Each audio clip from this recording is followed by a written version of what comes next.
അദ്ദേഹം പറയുന്നത് വാസവൻജി, പിണറായിജി എന്ന് പറയുന്ന ഒരു ശൈലിയുണ്ടല്ലോ, അത് അദ്ദേഹത്തിൻ്റെ ഒരു സാംസ്കാരികമായി ഉയർന്ന തലമാണ്. പക്ഷേ രാഷ്ട്രീയത്തിൽ അത്രയും ബഹുമാനം കൊടുത്തുകൊണ്ട് ഒരു ആരോപണം ഉന്നയിക്കാൻ പറ്റുമോ എന്നുള്ളൊരു വിഷയം അവിടെ നിൽക്കുന്നു.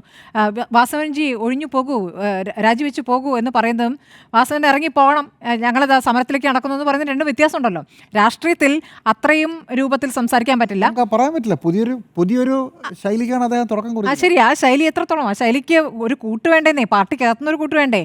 ഇപ്പോൾ അവിടെ കൈകൊട്ടി സന്തോഷിക്കുന്ന ഒരു വിഭാഗം അപ്പുറത്തുണ്ട്. അപ്പോൾ അതൊരു പ്രശ്നമാണ്. ഇപ്പോൾ ആൾപ്പകൽ സമരമൊക്കെ സാധാരണ BJP നടത്തുന്ന സമയത്ത് 10,000 BJPയുടെ സംസ്ഥാന നേതൃത്വത്തിൽ നേരിൽ ക്ലിഫ് ഹൗസിൻ്റെ ഒരു രാപ്പകൽ സമരം നടത്തുന്ന സമയത്ത് 1200 1300 ആൾക്കാരൊന്നും അല്ല. കാരണം 10,000 ആൾക്കാരെ പങ്കെടുപ്പിച്ചുകൊണ്ടാണ്. ഇത് വളരെ ചുരുങ്ങി 1000-1200 ചുരുങ്ങുകയാണ്. കാരണം അതുകൊണ്ട് സാധാരണക്കാരെ കൊണ്ടുവരാൻ കഴിയുന്നില്ല എന്നുള്ളതുകൊണ്ട് അദ്ദേഹം ശൈലി കൊണ്ടുവന്നതൊക്കെ പറയുമ്പോഴും മാധ്യമങ്ങളോട് അന്ന് പ്രതികരിച്ച രീതി കണ്ടല്ലോ അല്ലേ. അദ്ദേഹത്തിന് ദേഷ്യം വരുമ്പോൾ അദ്ദേഹത്തിന് പ്രതികരിക്കാനും പറ്റുന്നില്ല. ഒന്നാമത് ഭാഷയുടെ ഒരു പ്രശ്നമുണ്ട്. അപ്പോൾ അതെല്ലാം കൂടി ചേർന്നൊരു മിക്സാണ്.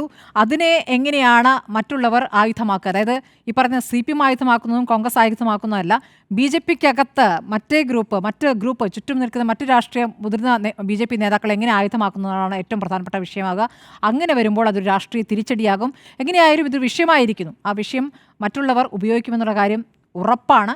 അപ്പോൾ നാളെ എന്താണ് അദ്ദേഹം വിശദീകരിക്കുക? ഞാൻ BPLൻ്റെ ഭാഗമല്ല എന്ന് അദ്ദേഹത്തിന് പറയാൻ കഴിയില്ല. ഈ ഡീലിങ്സുമായി ബന്ധപ്പെട്ട രേഖകൾ പുറത്തു വന്നിട്ടുണ്ട്. അപ്പോൾ അതെങ്ങനെ വിശദീകരിക്കുമെന്ന് നമുക്ക് ഒരു കൗതുകമായി അവിടെ നിൽക്കുന്നു. ഏതായാലും നിലവിൽ രാഷ്ട്രീയ തിരിച്ചടിയാകുമെന്നുള്ള കാര്യത്തിൽ ഒരു തർക്കവുമില്ല.